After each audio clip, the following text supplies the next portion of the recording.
How's it hanging, Rasmanites? Well, today I want to talk to you all about January 4th and what impact, no pun intended, that day had and could potentially continue to have on the wrestling world. So that's what we're going to talk about today on the Razman's Reality.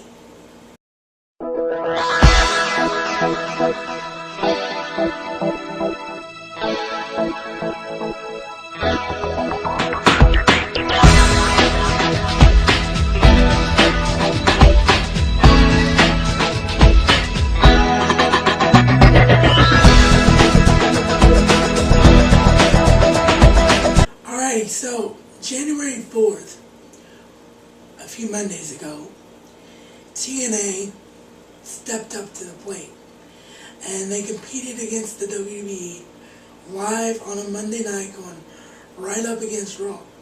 Now, some people say that this was too soon for TNA to do this, and in some aspects I kind of agree with that, because TNA has not done what TNA needs to do to get itself national recognition.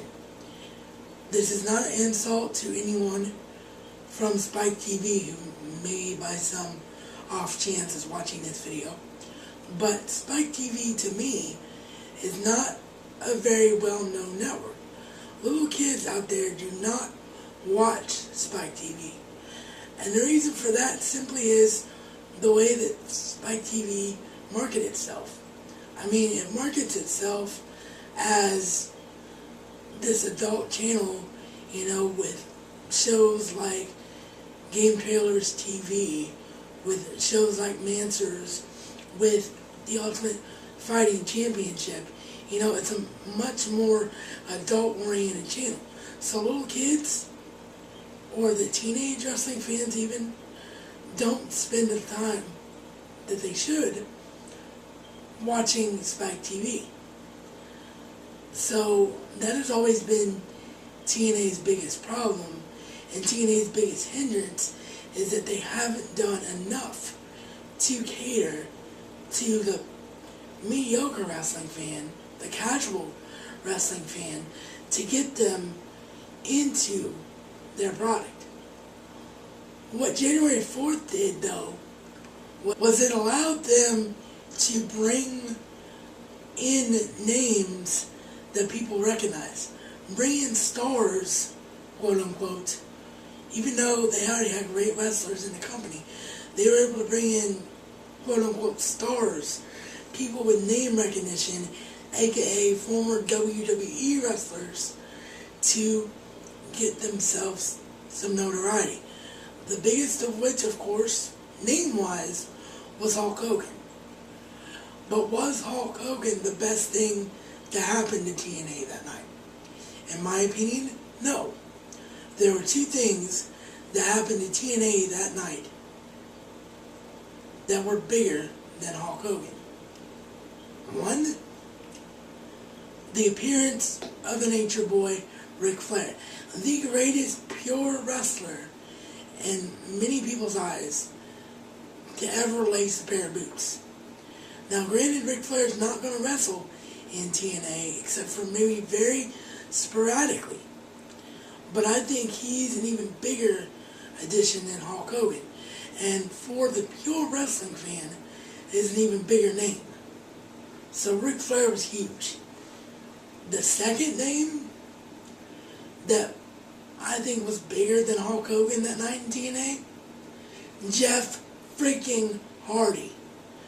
Now, I know the smart mark wrestling fans out there are like, Raz, you're being dumb. Jeff Hardy's going to end up in court. Jeff Hardy won't stay in TNA. He's going to end up being convicted of drug trafficking. That may well be true. But if Hardy is able to be found innocent, because I, for one, do not believe that he was trafficking drugs. I just can't. Jeff Hardy's one of my favorite wrestlers. But that's beyond the point. That's not the point that I'm making about Jeff Hardy here. I'll get to that in a second. But if Jeff Hardy is clear of drug trafficking, he will be huge for TNA, and here's why. When you think about the wrestlers with the most notoriety, the wrestlers that fans will follow anywhere, regardless of who they are or where they go, the name on the very top of that list, or one of them anyway, is Jeff freaking Hardy. Jeff Hardy, including myself, has one of the biggest fan followings in the business. So here's what TNA should do now to continue to go in the right direction. They should put the title on Jeff Hardy. Nothing against AJ Styles, because AJ Styles is indeed one of, if not the greatest wrestler alive today. But he doesn't have the notoriety that he should, because he's been in TNA all these years. And TNA, as we've stated, hasn't done enough to get themselves on the map. So, put the title on Jeff Hardy and utilize Hulk Hogan for exactly what you brought Hulk Hogan there for to do.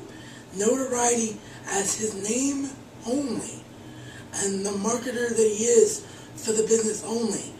Have him and Jeff Hardy together go everywhere in the freaking world to promote TNA wrestling. That is exactly what needs to be done here for TNA to succeed and to launch a proper version of the Monday Night Wars, which is something wrestling sorely needs.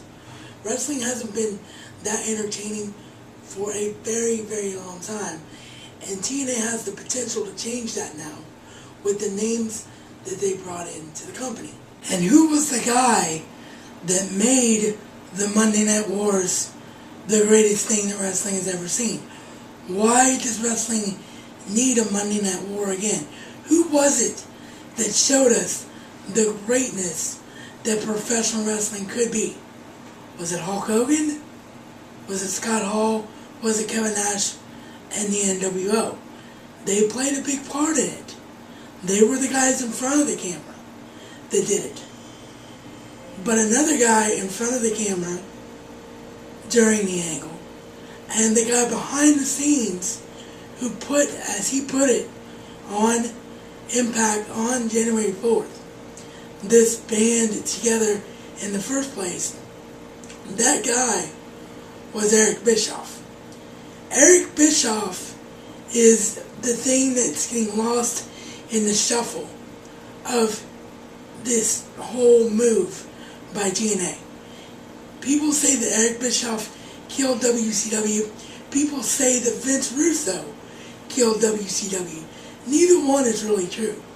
Vince Russo contributed to the death of WCW, but what really killed WCW was simply AOL Time Warner. But when WCW was good, when it was at its peak, when it made the wrestling business at its peak, the guy in charge of the whole thing was Eazy-E Eric Bischoff. This guy has one of the best, if not the best, creative minds we have ever seen in professional wrestling. And with him back in charge of a professional wrestling company, it means that TNA will go to the very top if they combine Bischoff's know-how with everything that I previously stated.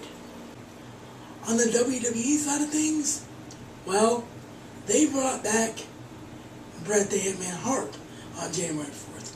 And while it was great to see Bret the Hitman Hart, while it was great to see Shawn Michaels and Bret Hart bury the hatchet, some people say that hug looked fake and scripted. I think it was somewhat real, that promo. So while that was great, that was all that WWE did. WWE, other than Bret Hart, put on a normal edition of Monday Night Raw. And that was a huge, huge mistake. WWE did not take TNA as a real threat, which they absolutely should have done, without question.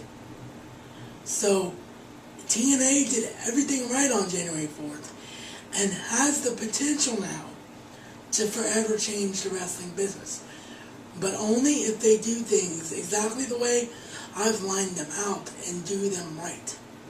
So we'll wait and see what happens, but I can tell you this, for the first time in a very, very long time, I am genuinely excited to watch wrestling week in and week out.